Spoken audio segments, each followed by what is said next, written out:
8,9 millions de personnes en situation de pauvreté en France.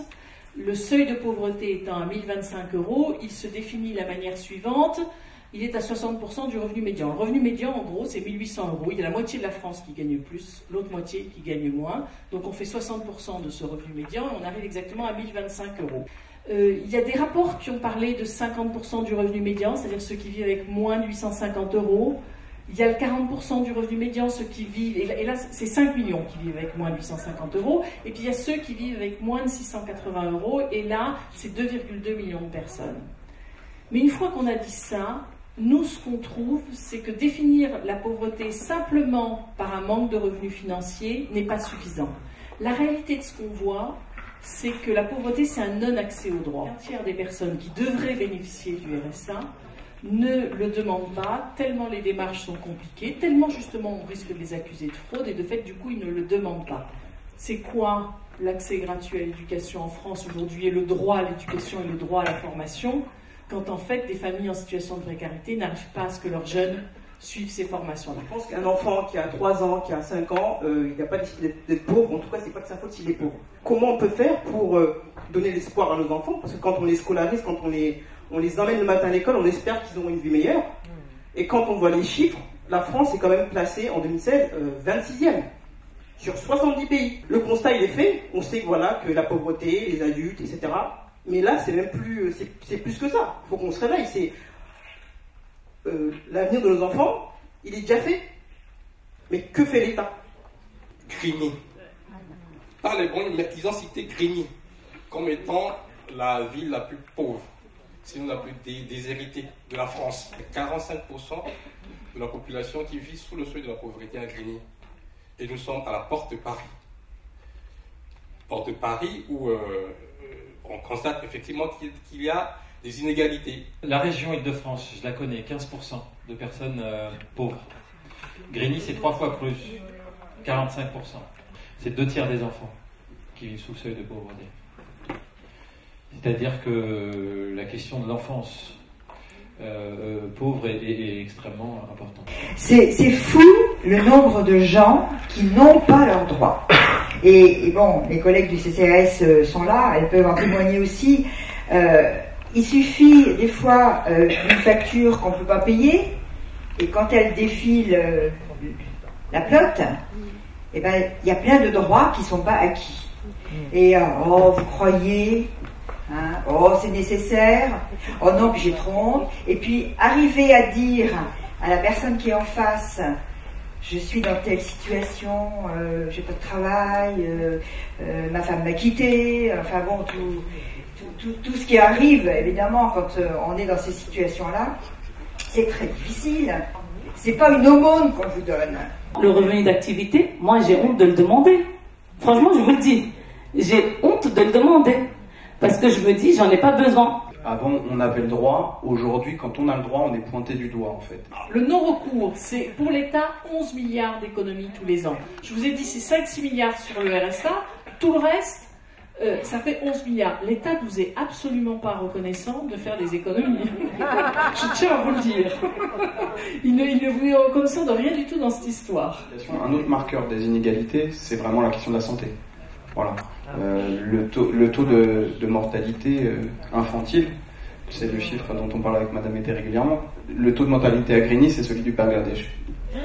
Du Sri Lanka, excusez-moi.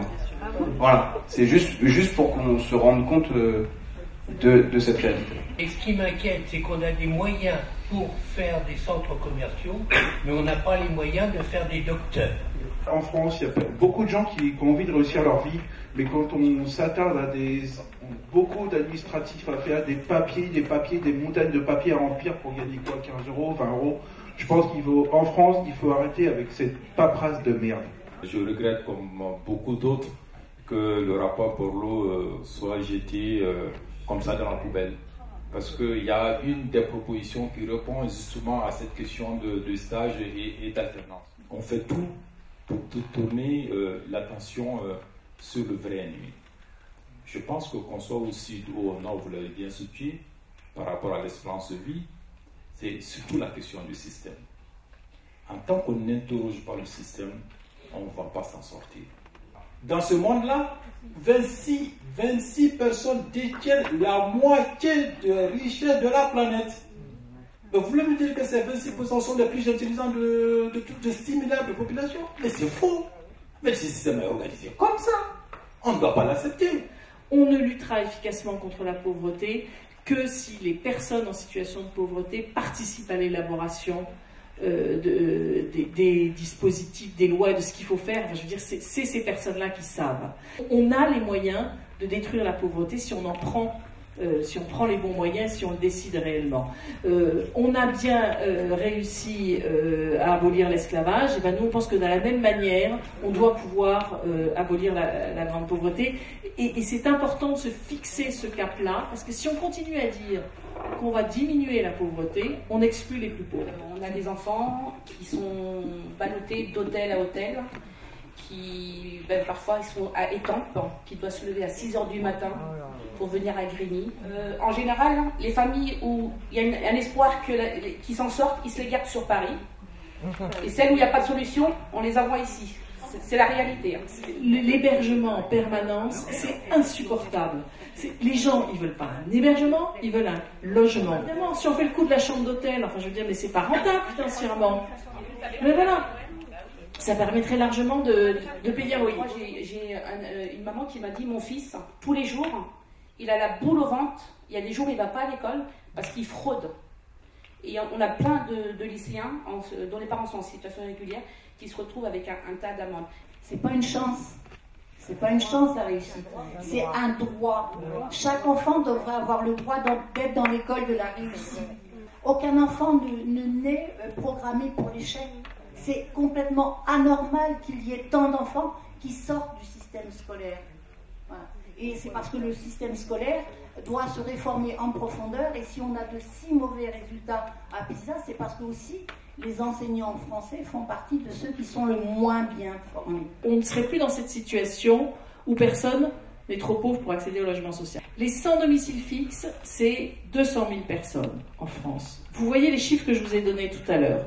2 200 000 qui vivent avec moins de 680 €. 5 millions de personnes avec moins de 850. Je veux dire, les chiffres sont énormes en termes de pauvreté. Est-ce qu'on a aboli l'esclavage? Est-ce qu'on n'a pas fait, ou est-ce qu'on n'est pas de nouveaux esclaves? Et sans le gilet jaune là, est-ce qu'il y aurait eu tout ce débat dans la France? Les personnes très précaires, celles qui sont effectivement, qui ont subi un accident du travail ou qui n'ont pas été amenées à se former ou faire en sorte de pouvoir être aujourd'hui considérées comme employables, en vérité, il y a très peu de solutions pour elles sur le marché de l'emploi, voire aucune solution. Aujourd'hui, on est en échec total dans notre pays, j'imagine peut-être dans d'autres pays, mais en tout cas dans notre pays, par rapport aux chômeurs de longue durée, on est en échec total. Et le dispositif n'est pas du tout fait pour faire en sorte qu'on les sorte de ces difficultés. Et je pense que nos politiques bougeront le jour où la société sera convaincue. Et c'est la société qui fera bouger nos politiques. Il y a plus ou moins un jugement inconscient dans la société qui est, si vous êtes dans cette situation-là, c'est qu'il y a quelque chose que vous avez raté. Et c'est pas vous qui avez raté quelque chose, c'est la société qui a raté quelque chose.